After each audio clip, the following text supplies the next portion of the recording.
deeply grateful that for the colleagues that you're about to hear from, because not only have they adapted in the classroom to a remote delivery of the excellent education that they provide, but then as a group came together to generate this concept of a weekly presentation on how epidemics have changed history and influenced history over the course of time. And last week, we looked at 15th and 16th century epidemics and the impact on religion and politics and economics. And this week, we're going to bring it forward some to a 20th century look. But from each of their disciplines, we're going to hear a different perspective about how epidemics have had an impact and how societies have responded, and then potentially what we might learn that'll help us as we are thinking well about the COVID-19 circumstance that we're involved in. And so quickly, just a quick shout out to our production team who last week gave us period music for the century of the epidemics that we were looking at. And then again, this week was very much an appropriate selection of an interlude as we got started today. So thanks to them, as well as to our Assistant Professor of Economics, Dr. Paul Mueller, who will be the host of the rest of the hour that we're about to spend together. And so with that, I'll turn it over to Dr. Mueller. Great. Thank you, President Gibson, and thank you all for joining us. I'm glad to have you here. I'm honored to be moderating this panel of excellent scholars who are going to be sharing a few brief thoughts with us about how modern pandemics have affected politics and economics in the United States and around the world. As we go through this presentation, if you have questions that you want to ask the panelists, please feel free to text those questions throughout the event using the phone number listed. It's in the chat box below, and the number, if you don't see that, is 646-355-8946. Again, that's 646-355-8946. We'll get to as many of those questions as we can at the end. Last time we had many more than we could get to, but we'll get to as many as we can. Now, by way of context introduction here, before I turn it over to my colleagues and the panelists for today, I'm sure that many of you know that what we're experiencing today is not totally unprecedented in history. Many people have been drawing parallels between the Spanish flu of 1918, and for good reason. It was a devastating pandemic in which roughly 20,000 people in New York City were killed. Approximately 675,000 people across the United States died from the Spanish flu. And worldwide estimates range from 1% of the world population, about 17 million, all the way up to maybe 6% or 100 million of the global population died from the Spanish influenza in 1918, 1919. Today, just to give you a sense of what that would be with a larger global population, that'd be the equivalent of 78 million to 450 million deaths worldwide. For perspective, 78 million, that low-end estimate of how many people would have been killed by the Spanish flu's spread and lethality if it happened today, is almost 40 times the total number of known cases of COVID-19 worldwide at this point. And the number of people in the US killed by it would be approximately 30 times higher than the latest projections by the CDC. But all that being said, we're living in a time of a pandemic that's happening nationally and internationally. And the US undertook different strategies to try to deal with the Spanish flu in 1918. From full-scale shutdowns, very similar to what we've been experiencing in the United States and other countries today, to somewhat less restrictive shutdowns, like in New York City, where businesses were allowed to remain open, though with limited or staggered work schedules to relieve congestion on the streets and in the subways. I want to just mark three other sort of important differences between the Spanish flu and COVID-19, again, before I turn over to the other panelists here. One important difference between the Spanish flu and COVID-19 is how it affects different demographics. So the Spanish flu in 1918, 1919 hit young, healthy people particularly hard. In fact, that was the group that saw the highest lethality, whereas the very young and the elderly were less affected by it.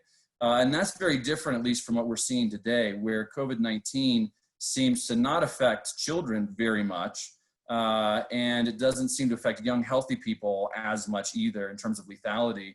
But it has been dramatically lethal for the elderly, for people with various health conditions. And so I bring that up to kind of highlight some of the differences in which populations are vulnerable and how it's moving through society, because that has implications for what kind of policy responses are appropriate or the best way to potentially deal with the spread and the fallout from our current epidemic as opposed to the Spanish flu. Another important difference I just want to highlight as I was doing some research on this is that the Spanish flu, when you caught it, you usually were sick and had symptoms within 24 hours, and it was really obvious that you had it. It seems like with COVID-19 that there's a long incubation period, so people can have it and be walking around for days, not realizing it and potentially spreading it. And there also seems to be a shockingly high amount of asymptomatic cases. So the CDC has estimated anywhere from 25% of people with it might not actually have any symptoms. There's a study in Iceland where they've done some extensive testing suggesting maybe up to 50% of people who have it are asymptomatic. And again, that has implications for how you think about trying to control or mitigate its spread if people don't even know they have it. How do you deal with that? So I want to highlight that, but what our panelists are going to be addressing today is not so much the science of disease or epidemics, but rather what the political and economic fallout of such catastrophes have been in the past. They'll be talking about how the US legal system is supposed to handle these sorts of crises, how such crises have fueled the rise of ideology in the 20th century, how the unintended consequences of seemingly well-intentioned public policy responses can make bad situations much worse, and how societies can recover from public health crises well. So today I'm joined by Professor Joe Loconte, Associate Professor of History at the King's College and author of A Hobbit, a Wardrobe, and a Great War. He will be talking about how the Spanish flu pandemic helped to reshape the global political order, particularly in paving the way for three major, what he calls ideological pandemics that spread in the 1920s and throughout the rest of the 20th century. Then we will hear from Professor Amity Shlaes, New York Times bestseller, author of The Forgotten Man and other books, and chairwoman of the Calvin Coolidge Presidential Foundation, about the effects of government responses to health crises. She'll be drawing parallels to how government responses to crises in general can have grave economic and human consequences. And then finally, we'll be hearing from Professor David Tubbs, Associate Professor of Politics, who will be walking us through the legal framework for dealing with pandemics at the state and local level versus at the federal level. He'll also give us some thoughts about how public health emergencies affect our civil and religious freedom here in the United States. So with that, Joe, you have the floor. Thanks, Paul, and thanks also to Tim Gibson for this panel, this esteemed panel. It's great to be here, guys. The great pandemic of 1918 was actually just one of 4 contagions that emerged at the end of the First World War. And although the influenza virus killed at least 50 million people in a matter of months, it was short-lived and it ultimately burned itself out. But it came on the heels of the disaster of World War I. It was probably spread by US soldiers across the Atlantic into the European theater. Influenza may even have helped to bring that war to a conclusion. But it was so disruptive, it was so lethal, killing 6 or 7 times the number that perished in the trenches along the Western Front, that it arguably helped to set in motion some of the worst, most barbaric, dare I say, demonic forces in human history. My Italian grandmother, Restituta Aiello, when she was about 12 years old and the virus hit New York City, she's living in Brooklyn, and she told me this story many years ago now. We used to watch them carry the bodies out of the houses, she told me. Everyone was afraid. The vast reach and the horrifying randomness of that 1918 pandemic, the futile efforts of government authorities to stop it, the inability of Christian leaders to explain it, all of this contributed to a sense of gloom and dread in the post-war years. it is really hard to overstate the disorientation, the disillusionment that gripped the minds of an entire generation. A kind of spiritual vertigo took hold, this frantic search for solutions to the human predicament. And my argument is big picture here, three fearsome pandemics in the light of influenza arose in the wake of all this. The first was communism. Communism. Karl Marx published his Communist Manifesto back in 1848, but the communist movement was really going nowhere until the trauma of 1914 to 1918. When the communist revolution overthrew the czars in 1917, Russia was convulsed not only by civil war, but by influenza.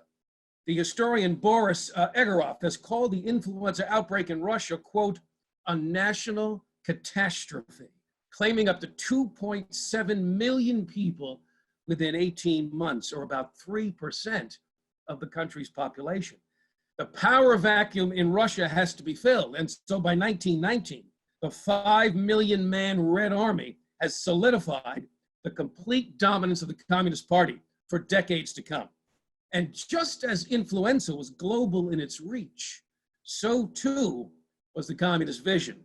In March of 1919, just think about that now, just a couple of years after the revolution, 51 representatives from 24 European countries, and including also the United States, they met in Moscow at the founding Congress of the Communist International. And so the first great totalitarian ideology of the 20th century, Marxism, Leninism, is on the move.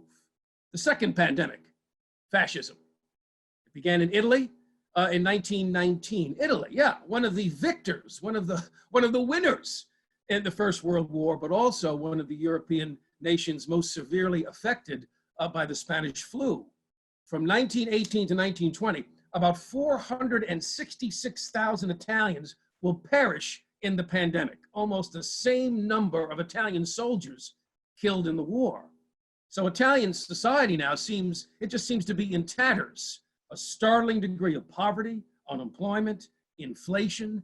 And so enter Benito Mussolini, right? Il Duce. March 1919, Mussolini founds what becomes the fascist party in Milan. And just 3 years later, he and about 40,000 black shirts, mostly ex-soldiers, they march on Rome, they seize power.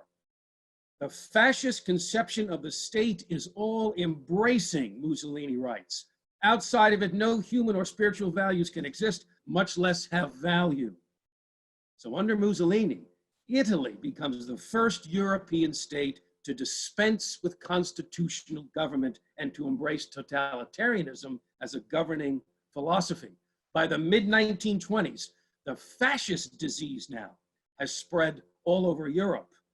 Fascist or quasi-fascist movements appear in Spain, Portugal, Poland, Hungary, Austria, Greece, Romania, and of course, Germany. The third pandemic, the pandemic of eugenics, the eugenics movement. When the influenza virus first struck down an American soldier in March of 1918 in a military base in Kansas, many Americans were actually preoccupied by a controversial silent film called The Black Stork. The Black Stork. It was a propaganda film advocating the elimination of children born with severe illnesses or disabilities in the United States here. The eugenics movement, the effort to improve the human gene pool by isolating and sterilizing those considered unfit to reproduce, it's already on the move before the influenza outbreak. And now it's just going to take off. Listen to Francis Galton, one of the defenders of the eugenics movement. What nature does blindly, slowly, ruthlessly, man may do providently, quickly, and kindly. And then he goes on. It must be introduced into the national conscience like a new religion. And that's exactly what happens. What is remarkable from my perspective as an historian is that the influenza virus, despite killing the young and the healthy as easily as the old and the sick, it did nothing to curb enthusiasm for eugenics. Quite the opposite. The spread of the virus, it seems to confirm, in the words of historian Richard Overy, a sickness in the racial body and the need for purification. And I don't think this idea has been sufficiently explored by historians. In the book Pale Rider, The Spanish Flu and How It Changed the World, Laura Spinney writes that one of the big lessons of the 1918 influenza was that it was, quote, no longer reasonable to blame individuals for catching an infectious disease. That's not exactly right. The lesson for many scientific authorities was that the racial stock was in grave danger of degeneration. It appears actually that the devastating effects of influenza stirred a kind of apocalyptic gloom in educated circles. Just consider some of the book titles in the 1920s.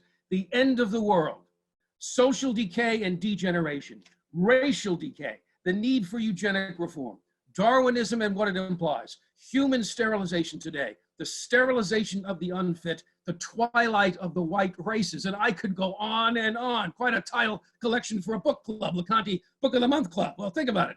Medical and scientific authorities supported a violent form of social Darwinism.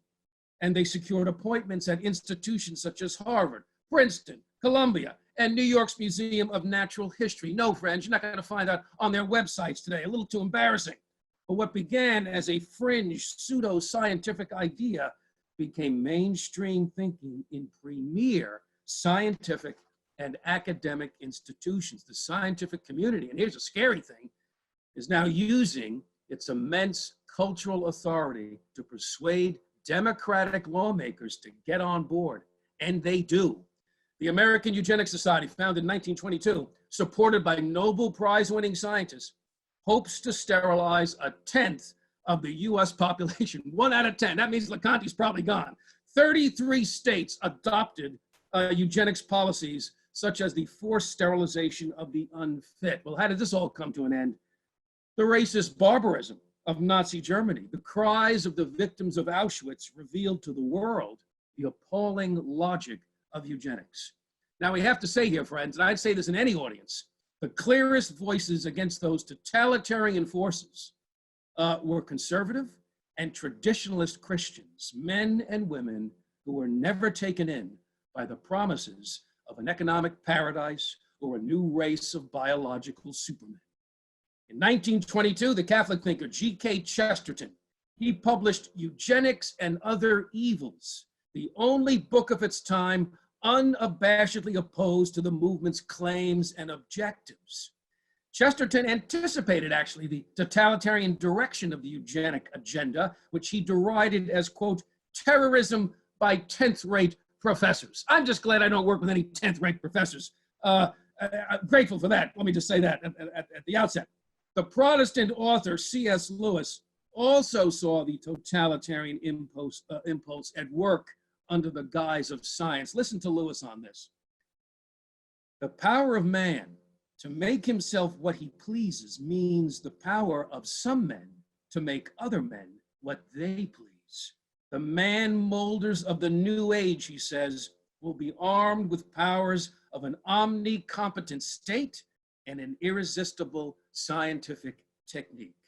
The abolition of man, the casting off of any moral code to pursue the will to power, communism, fascism, eugenics. The influenza virus did not create these pandemics. That's not what I'm claiming, but its ravaging effects made their advance a little bit easier. It made their critiques of a sick and decadent social order a little bit more plausible.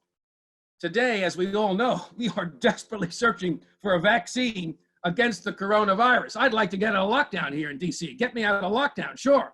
But maybe we also need another kind of vaccine, something to protect us from the latest utopian schemes to remake human nature and human societies. We need a wise and brave and muscular Christian faith to help us take the high ground in this battle, friends. The faith of the individual described in Paul's letter to the Ephesians. Here's a believer who has the word of God, who has put on the full armor of Christ, so that when the day of evil comes, you may be able to stand your ground, and after you've done everything, to stand. So let's stand together, colleagues, and I turn it over to my esteemed colleague, Amity Shlaes. Take it, Amity. Very glad to have you.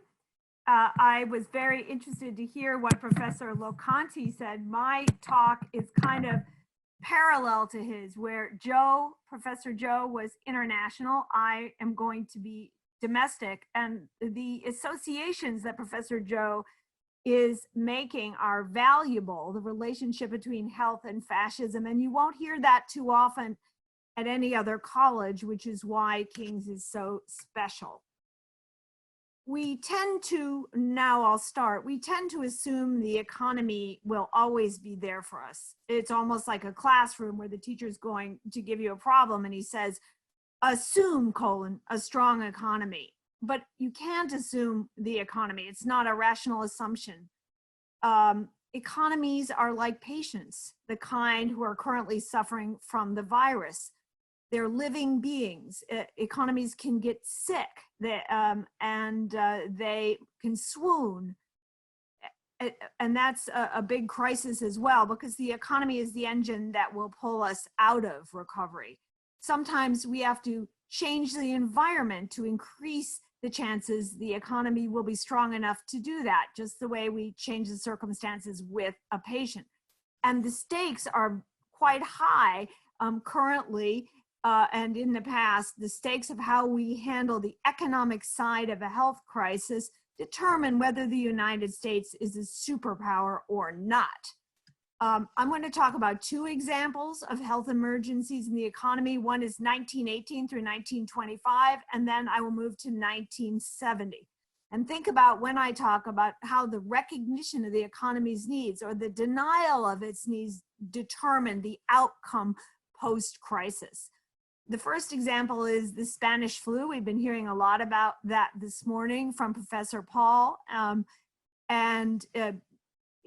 You know that influenza roared across America, killing 3% or so of the people.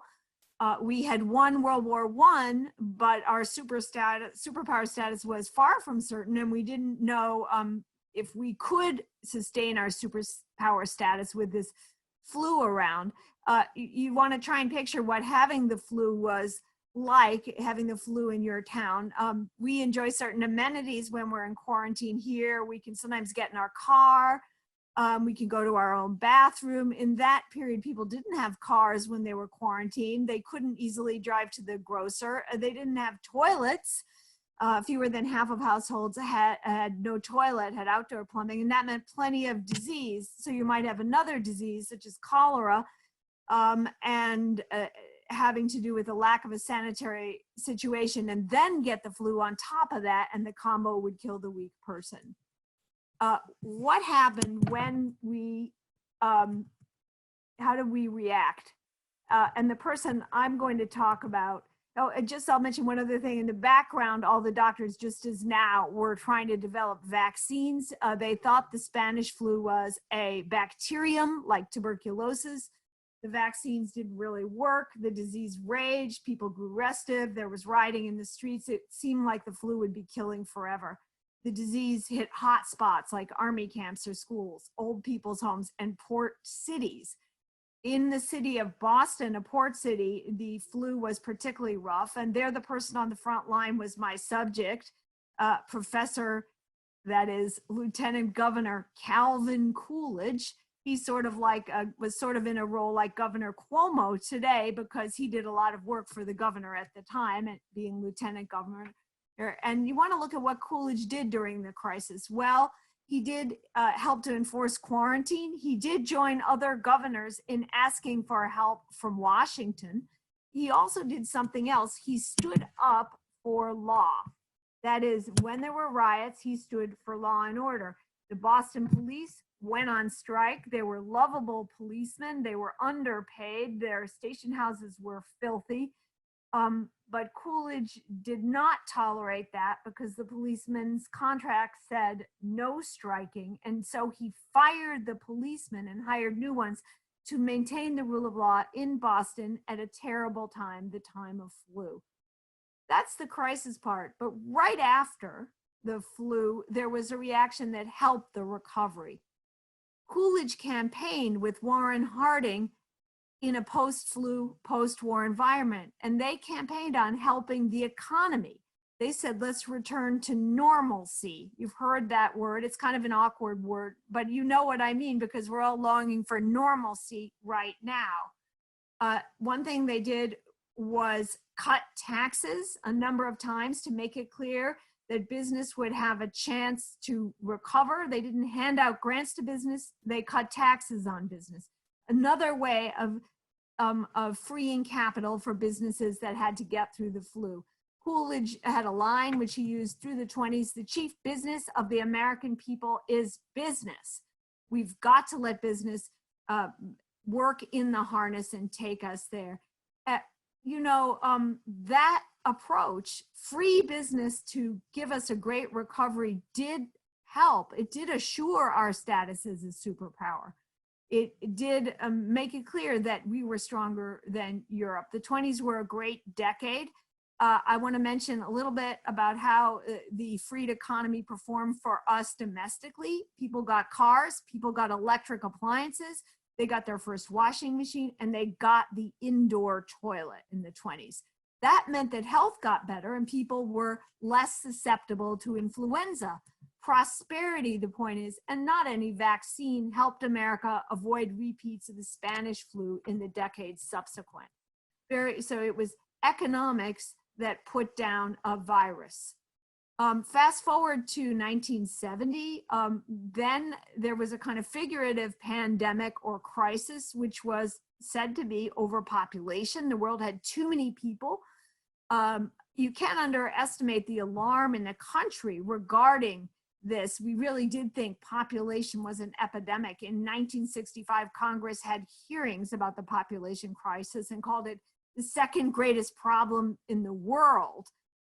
Why did it matter, population? Because we thought we'd run out of commodities. There would be no more copper, no more tungsten, no more oil, no more iron. There'd be no more food. There simply wasn't enough earth or agriculture to go around. There was even a bet made by a scholar named Paul Ehrlich, who said we will run out by 1980 to 1990. We will run out. He bet another professor named Julian Simon, who said we wouldn't run out and the prices of commodities would even go down.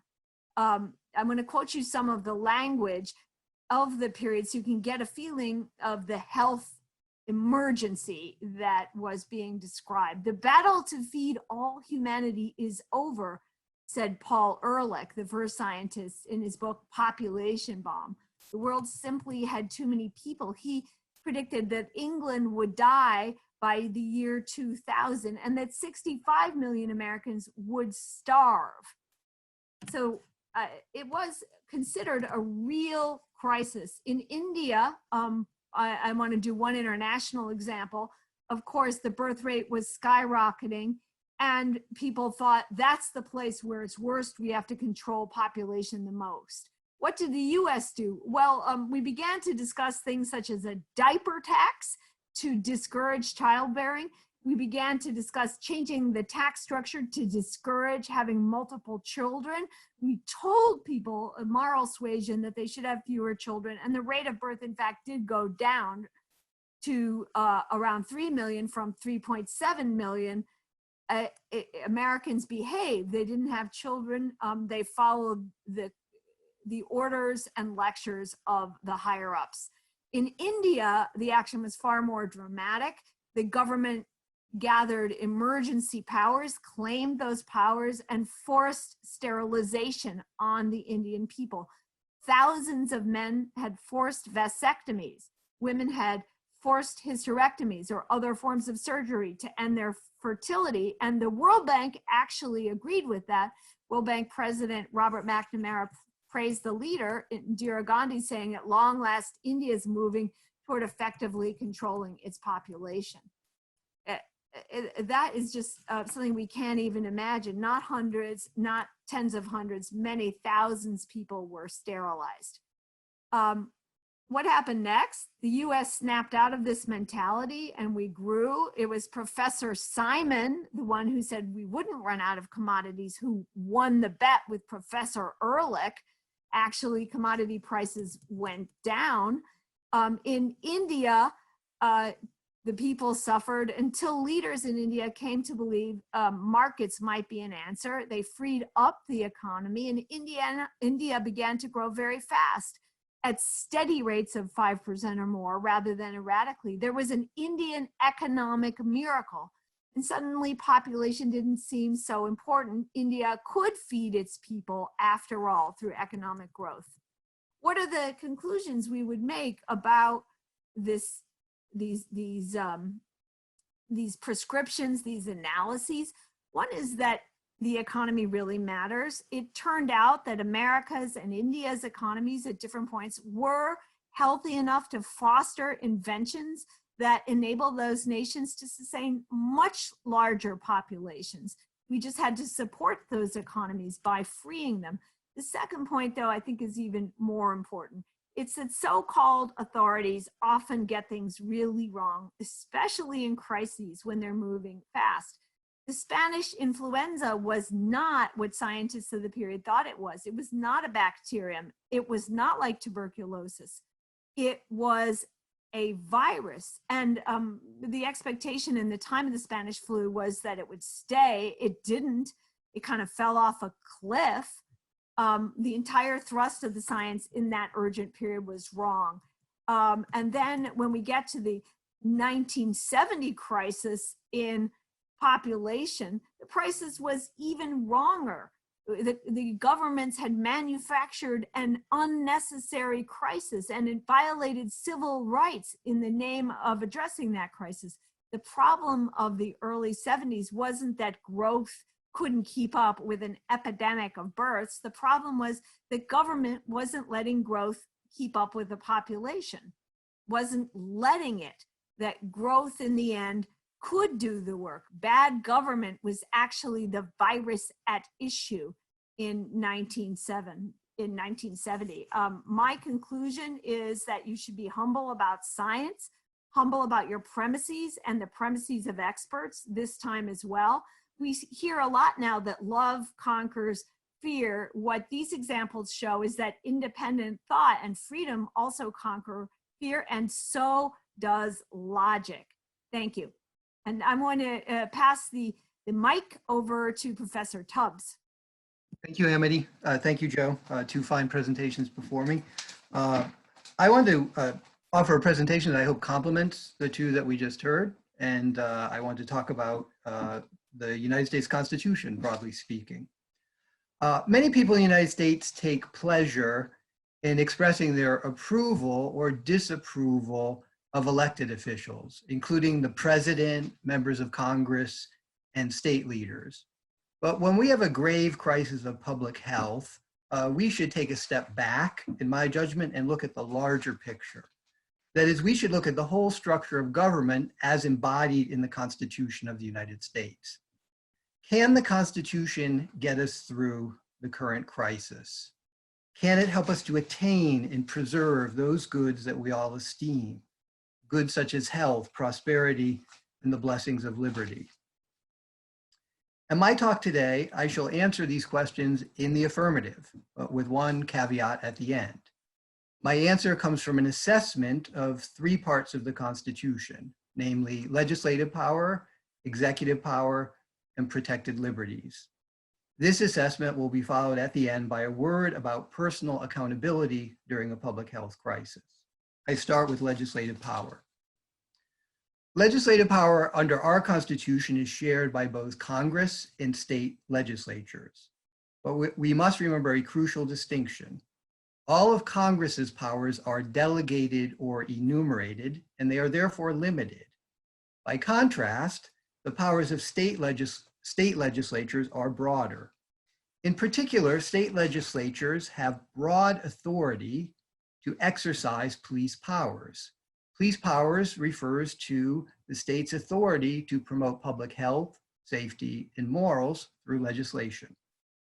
Congress may also promote public health, safety, and morals, but only incidentally or indirectly. Here's an example. Because Congress has the power to regulate both foreign and interstate commerce, a power granted to it in Article 1, Section 8 of the Constitution, Congress could impose many restrictions and even ban foreign or interstate travel as a way of promoting public health. But in this example, the advancement of public health derives from the regulation of foreign and interstate commerce, which, as I said, is a delegated power. Two more points should be made here about legislative power in the Constitution. First, states sometimes transfer or devolve their police powers to subdivisions of the state, such as towns, counties, and cities. But states can typically reclaim these legislative powers if circumstances warrant. The only thing that might prevent a state from reclaiming these legislative powers devolved to a town or a county or a city would be a provision in the state's own constitution that might prohibit that. Second point, and this I think is more crucial, if legislation duly enacted by a state conflicts with a law enacted by Congress, the latter takes precedence. This is a basic principle of American constitutional law and was affirmed by the Supreme Court 200 years ago in the famous case McCulloch versus Maryland. Because the powers of state legislatures and Congress are so broad, in my judgment, it is not surprising that Article 1 of the Constitution does not have a lengthy list of emergency legislative powers delegated to Congress. In fact, in the 20th century, Congress sought to make the nation better prepared for certain crises by conferring certain emergency powers on the president. Two pieces of congressional legislation stand out: the Defense Production Act of 1950 and the National Emergencies Act of 1976. The Defense Production Act gives the president broad authority to enhance military preparedness even when the nation is not under attack. The National Emergencies Act gives the president the right to declare a national emergency, which President Trump recently did. And following such a declaration, more than 100 special provisions become available to the president to be exercised at the president's discretion and with the oversight of Congress. These legislative and executive powers seem sufficient, in my judgment, to meet the many challenges of the COVID-19 public health crisis. But governmental powers, while of crucial importance, are only part of our Constitution. What about constitutionally protected freedoms? How are they likely to fare in a crisis like the present one? This is a very broad topic, and time constraints, unfortunately, prevent me from doing full justice to it. But I would like to say a bit about something that is dear to everyone in the King's community. I refer to the free exercise of religion during a public health crisis. Although it is a constitutionally protected liberty, religious freedom is not absolute in our present circumstances. In 1944, in a case called Prince versus Massachusetts, the Supreme Court noted that, quote, the right to practice religion freely does not include liberty to expose the community to communicable disease. I repeat it again. The right to practice religion freely does not include liberty to expose the community to communicable disease, end quote. In my judgment, this is a sound principle, but I concede that it may sound a bit scary, so let me fill it out a bit. In our current circumstances, any regulations on personal freedom that are needed to promote public health should have the form of what the Supreme Court has called neutral laws of general applicability. Neutral laws of general applicability. This means, with respect to religious freedom, that the free exercise of religion cannot be subjected to greater regulation than are similar activities. So I give you an example from this month. A drive-through worship service at a Baptist church in Mississippi should, according to this principle, not be subjected to greater regulation than customers being served food in a drive-in restaurant, being served food in cars in a drive-in restaurant in the same state. This was an actual controversy in the town of Greenville, Mississippi, which I'm very happy to report appears to have been amicably resolved last evening. I read this in my morning news feed, okay? Before concluding, I wish to make one final point about the effectiveness of our institutions during the current crisis. In the United States, we often talk about constitutional safeguards to prevent the abuse of power. We're also mindful of the separation of powers in the three branches of government and the dispersion of power in our federal system. But I want to remind us that institutions can only do so much. Their effectiveness ultimately depends on the integrity of the people leading them. And integrity entails honesty. Honesty about what we know and honesty about what we don't know. I ask you to consider in this context these words from the distinguished historian John Barry, writing about the influenza pandemic as it affected the United States in the years 1918 and 1919. Barry writes, across the country, public officials were lying.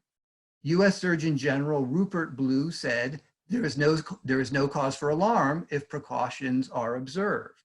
The Los Angeles Public Health Chief said, if ordinary precautions are observed, there is no cause for alarm. People knew this was not the same old thing, though. They knew because the numbers were staggering. In San Antonio, Texas, 53% of the population got sick with influenza. People eventually could believe nothing they were being told, so they feared everything, particularly the unknown. How long would it last? How many would it kill? Who would it kill? With the truth being buried, morale collapsed. Society itself began to disintegrate. In most disasters, people come together to help each other, as we saw with Hurricanes Harvey and Irina. But in 1918, without leadership, without the truth, trust evaporated, and people began looking only after themselves. In concluding, I think we would do well to reflect on these words and as citizens to demand honesty from public officials during this crisis. Again, honesty about what is known and honesty about what is not known. As citizens of a great constitutional republic, we are, in my judgment, entitled to nothing less. Thank you. Over to you, Paul. Great. Thank you very much, David and other panelists. Those are excellent presentations. So there have been a lot of questions coming in. If you all who are listening have other questions you want to ask, remember you can text it at 646-355-8946. And it's on the chat box here as well. I'm gonna pull several questions together and ask each panelist sort of a set of questions because there's so many good ones here. And I'm gonna go back, Joe, to you. And here I'm gonna kind of throw several questions together and you can kind of handle them how you want, together or separately. So you've talked about how the Spanish flu sort of eased the rise of ideological pandemics, of communism, fascism, and eugenics. Could you elaborate a little more about how those pandemics affected people's psychology? And also what a lot of people are asking via text is, how is this similar to today? Should we be worried about a resurgence of collectivism or eugenics, or what kind of ideological concerns might people be more open to, given what's been happening over the past several weeks and what might be happening in the coming months? Several people have been asking in, trying to see what your thoughts are about what should we individually and as a society and around the world be on the lookout for, be wary of in light of the current pandemic. Yeah, great questions, Paul. Let me just take a stab at them. They're terrific questions. You know, the first question about how did the 1918 influenza affect the psychology of the various nations that are so devastated by it? Honestly, I think this is a terrific research paper and doctoral dissertation and book that needs to be written. I haven't found yet a really careful examination on that question, trying to unpack it historically. So I've given you something kind of instinctive as I've looked at the literature of the 1920s in particular. And I have been so struck by not only the broad kind of mood of gloom and disillusionment, but more the concern for the racial stock, something wrong with the race itself, the human race itself. And then what that led to in terms of policies, marriage laws, sterilization laws, immigration laws, but a concern that somehow the stock is becoming impure, being dragged down by these weaker classes of people.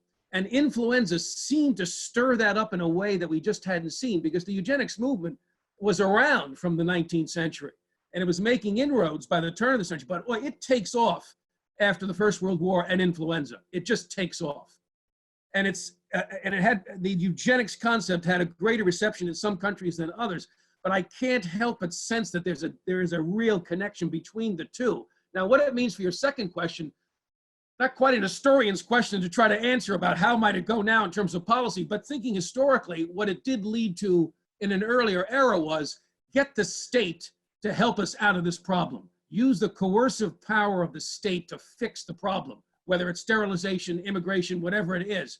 The worry I have now as I'm watching as this is all playing out, as I'm hunkered down in my own bunker here in Washington, D.C., and as the regulations keep piling up all around me, what I can and can't do, I am worried about what we now will consider the new normal. A question I might have for David on this, great discussion, David, on the constitutional principle. At the end of the day, how are we going to know when states have just gone too far in the way they're exercising their power and when they're going to release it? How will we know when they cross constitutional boundaries? Because I have a sense that maybe they have, and I'm not happy about it. I'm worried about taking on a new normal and just going along with a new normal that is completely unconstitutional in terms of our civil liberties, et cetera. Paul, may I take that? So, Joe, my response is if state governments go too far, there's likely to be protests, as there were yesterday in Michigan. And people will make their voices heard, and that's a good thing. And my view is that if it's kind of like on the edge of what's tolerable in the judgment of many citizens, governors will have to answer the next time they're up for election, if they stand for re-election. But what was done yesterday in Michigan, I think, suggested, as you've suggested, that some of these regulations may go too far. My sense, based on the reporting yesterday, was that Michigan right now has the greatest number of regulations of any state in the union. So you would say, David, if I could just interject quickly, despite your own friendliness to various autocratic regimes around the world, I'm kidding, you are concerned as well about where some of the states are going with this, yes? I say the following: we live in a constitutional republic. When legislation is passed, it's binding on those who passed it. When a governor issues an executive order, it's binding on the governor and everybody close to the governor, right? They are mindful of this usually before they enact the policy. And if they go too far, then I expect we have a tradition of, in the United States, sometimes inspired acts of disobedience. And in these circumstances, if state officials or federal officials go too far, I expect American people to raise their voices and perhaps protest, publicly. Doing things, what was notable about some of the protests in Michigan yesterday is people were not wearing face masks. I think that was meant to show that they were really upset by how far some of these regulations were going. And the other word is that there's kind of randomness, pettiness to some of the regulations in Michigan. Yeah, So, yeah. Requires an educated citizenry, part of what we're trying to do at the King's College. I'll leave that little plug there out there. Right. Yeah, okay. Amity, would you like to weigh in on this? Just briefly to my theme, a strong economy is the best engine for preserving our rights, our republic, and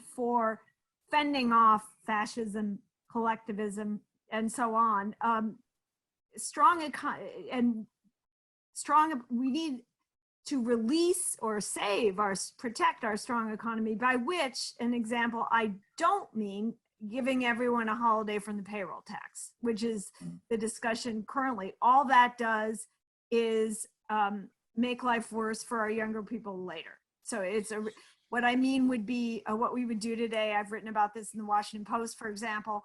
Cut the capital gains tax, the tax on business transactions when you buy or sell a stock, to 5% from the current 20% permanently. That is, pass a law that says we're going to do this. And not just for the flu, but we're going to do it for a while, because then international money from all over the world would jump into our economy and our stock market, and we would all feel better. Another would be to write a new anti-reg law. Use the occasion, a crisis is a terrible ways to have a national discussion and reform of administration and regulation. There's a man named Philip Howard talking about that. What happens when you don't? Europe is a great example. The European economies couldn't recover. So they were susceptible to, they turned towards fascism and Nazism. And I want to mention one detail about that, which just occurred to me recently. Everyone knows that a lot of what happened to Europe economically was determined at Versailles when all the great powers decided how to punish Germany and how much for World War I. We punished it a lot. The French wanted that. But also kind of imprisoned it in a non-economy. And some people, and people were surprised Woodrow Wilson went along with that. You know that Woodrow Wilson had the flu when he was in Europe working on these accords, and the doctors thought he'd kind of lost his mind towards the end. So that's a footnote. Europe went more to the left, in part because Americans weren't available to stop Europe going to the left and stop Europe punishing Germany. And, it was all related in a very interesting way. Yeah, great. So there are questions coming in, and I want to turn a little bit to the economic side, because there are several questions about this, and I think it's part of the national conversation right now as we're talking about opening things back up. How do we do that? When do we do that? Why do we do that? And I think that there's a lot of sense out there. A lot of people are very uneasy about lifting restrictions and opening things back up because they're worried that there'll be a resurgence or an increase in the number of people who have COVID-19. They're worried about more people dying from it. And a lot of people see the trade-off here as, well, do I have a nicer 401k, or do my grandparents have a better chance of living? And they see this as sort of a trade-off of sort of money versus lives. And that really strikes a lot of people as well, we should be trading off towards lives.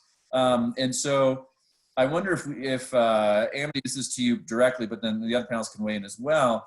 If you could talk a little bit about how it's not just money versus lives, but there's actually what goes on in the economy affects people's lives in all kinds of ways, 6 months from now, a year, 2 years, 3 years. So if you could talk a little bit about, maybe kind of the human side. Why does it matter that the money pours in from around the world? So we have lots of money, our grandparents are dead. Why does it matter? It matters because the most important thing you can do for anyone under 65 is not charity, and it's not a government check. It's supply him or her with an economy that offers him or her a job. Mm-hmm. And Wall Street gets rich. Wall Street creates jobs. Wall Street does other things. It's involved in speculation, but basically when you buy a stock in a steel company, it's creating jobs. It's also inventing things to improve the quality of life. One reason, as I mentioned, we didn't have so much Spanish influenza after the great Spanish influenza was that we got wealthy enough to have better hygiene. Mm-hmm. There are plenty of ways. It's a false trade-off to say my 401k versus grandma. There are plenty of ways to protect grandma that are more logical. I'm not an epidemiologist, but I'll posit one. 10 young people each get a check for $1,000 for the government. Let's take that all together and give one grandma that $10,000 so she can be a little careful about who she lets into her house, and maybe even have a caregiver who would have been a kid before to help her. $10,000 a month, let's do that. And let's let the young people go back to work. Mm-hmm.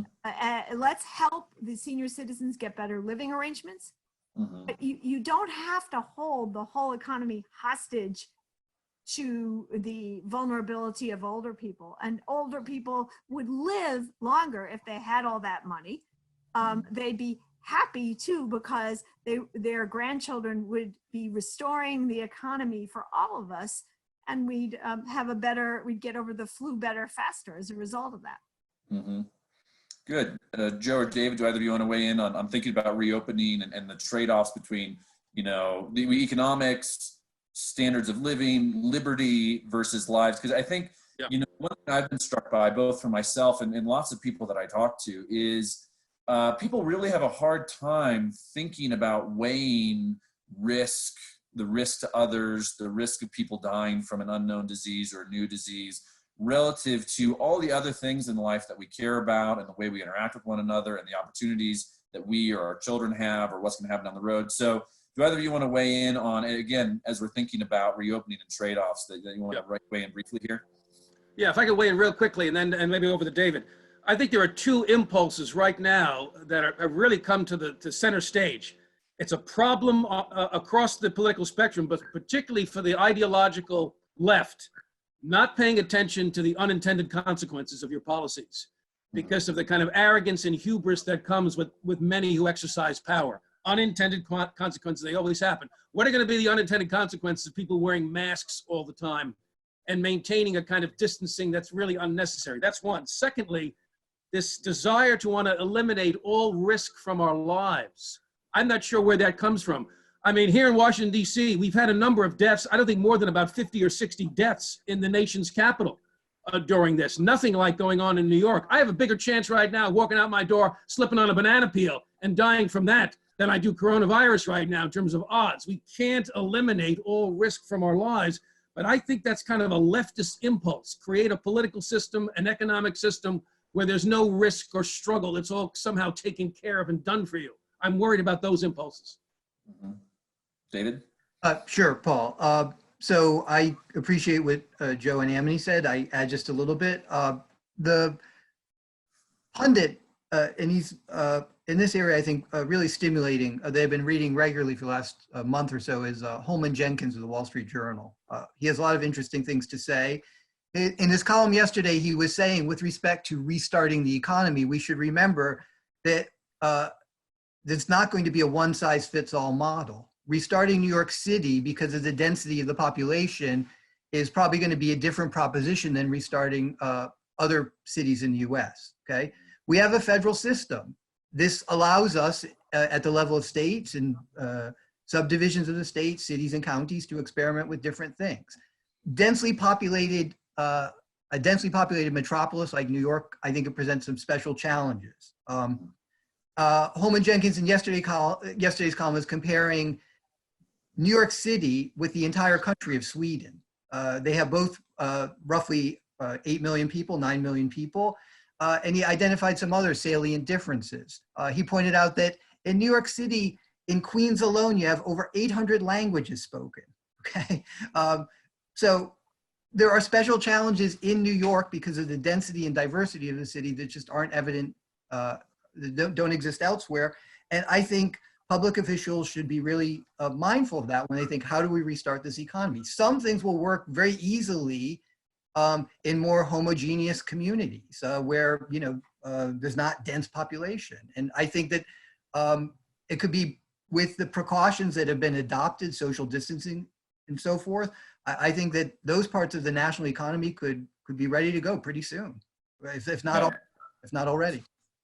Great. So let me say one thing, and then I'm gonna throw another question to you guys as well that we'll probably conclude with as we come towards the end here. One thing that's striking about this, and again, it's not so much the direct approach to the panel, because none of us are epidemiologists about the best way to prevent the disease spreading, but there is a really significant divide between the people who are implementing the restrictions and the people who are being affected by the restrictions, right? The people who keep their paychecks when they're at home, and the people who, when they're home, they don't get paychecks because they work hourly or they work service or manufacturing. So there is, I think this is part of what's feeding a lot of this unrest is there's demographic differences, there's different industry differences in how people are affected by the shutdown that we should be sensitive to.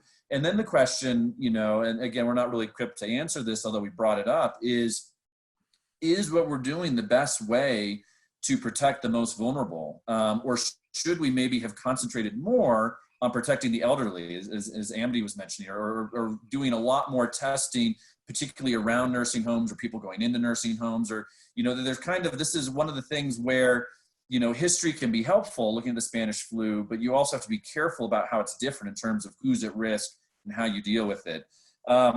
So the last thing the question I want to ask for all three of you to weigh in on, and this has come up in a couple of questions that people have sent in, is you have all emphasized in various ways the importance of truth and of logic and of being thoughtful about what politicians are saying and what we know and what we don't know. Do you have any, parting advice for people who are tuned in here about how they should be kind of navigating what different media outlets are saying, what the Surgeon General is saying, the president, the governors? What recommendations do you have for people to kind of navigate this sort of deluge of information, even with all the uncertainty around us? Go ahead, Amity, you want to start it? Well, I just want to say, of course, you should have skepticism. There was this has been a long learning curve. There's another curve beyond the health curve. There's the learning curve, and the learning curve tells us now that we're supposed to wear masks, and we heard we shouldn't a few weeks back. We've learned a lot about this virus from very uneven authorities who tell us different things on different days, and that the good way to interpret that is I will inform myself and make these decisions for myself. The second thing I want to say about the experience of this quarantine and COVID and the spring of 2020 is their components. The best way to get through it is with optimism. In every crisis, there's opportunity. The crew that set up this show taught all of us middle-aged professors to do a better job on Zoom. I think they did an amazing job. That's a marketable skill that they can sell henceforward. And it's acquainted us with an ability that we could sell to. There's plenty of economic opportunity in trouble. So, and generally, I think, you're not going to kill grandma most of the time. You're going to help her. We should be optimistic. Yeah, and Amity, if I can jump in on that, that's a great point. It's what I tell a lot of the seniors at the college too, is they think about okay, right now things look really dark and things are frozen and it's really slow, but that's going to come to an end, things are going to improve. And what you should think about is what opportunities are there going to be coming out of this for new businesses, for new things to do. Like, I think you're absolutely right that the optimism is part of what helps us get past this and move forward. Joe, you want to weigh in? How people sure, it's a great question. Or David, if you want to weigh in, if you want to. Go ahead, Joe. I will ponder what you say before I give my response. Okay. Offer your counterpunch after I offer your lines here. I'm going to give it a kind of an historian's maybe pitch that you might appreciate, I guess. Quoting now from C.S. Lewis during the Second World War, when the survival of Great Britain is literally at risk, hanging in the balance because of the Blitz on London. And he's talking to young people, he's talking to students during the Blitz. And one of the things he says, and I'm paraphrasing, but it's pretty close, he says, more than anything else, we need intimate knowledge of the past. Intimate knowledge of the past, he says, because the scholar or the historian, that person has lived in many times, he has perspective. And as a result, Lewis says, we then can have a kind of a protection against the cataract of nonsense that pours forth from the press and the microphone of our age. That's his language, the cataract of nonsense. And there's a lot of it out there. So, well, I take great inspiration from going into history and seeing how men and women face great adversity with courage and fortitude, with reason, with their hearts in solidarity. I just take great strength and comfort from those examples. So I'm going to encourage our audience, go back into history and find some comfort and inspiration from those examples. Right. David, you have the last word for the panel. So I broadly agree with what Amity and Joe have said. I've told students this several times in courses this semester, and that is we, the faculty at King's, are well aware that it's been a highly unusual semester with all kinds of disruptions and inconveniences. But students can get through this. And I think students should look at this as an opportunity to learn something very important about leadership in a crisis. I don't know the exact percentage. I doubt that anybody knows the exact percentage, but my sense, a clear majority, probably an overwhelming majority of students at King's came to the college in part because they were attracted to the college's emphasis, reflected in its mission statement, on preparing students for future positions of leadership. This is an opportunity to learn a heck of a lot about leadership. We can learn about leadership by paying close attention to what's happening, watching interactions, seeing what works, what doesn't work, how the more respected members of, say, our government right now are those who are consistently gracious in the way they present information, who have that integrity, acknowledging what is known, what is not known. I also agree with Amity and Joe. A lot can be learned from history, and we should be looking at similar episodes in history for instruction and inspiration. So thank you. Wonderful. Well, thank you to the panel. I wish we could do a round of applause here. I'm sure people are clapping where they are around the country and around the world. And to you all who've tuned in, thank you for joining us today. Be sure to tune in next Thursday. We have one more session for our final installment of How Epidemics Change History, where we're going to cover the topic of pandemics and the people of God. The speakers include Dr. Drew Johnson on biblical perspectives on pandemics, Dr. Ben White on Christians and the Plague of Cyprian, Dr. Mark Hughley on epidemics, music, and the church, 2 historical moments, with Dr. Dami Kabiawu in response. So thank you for tuning in. You'll be able to find this online at a later point, and have a wonderful day and a wonderful rest of your week.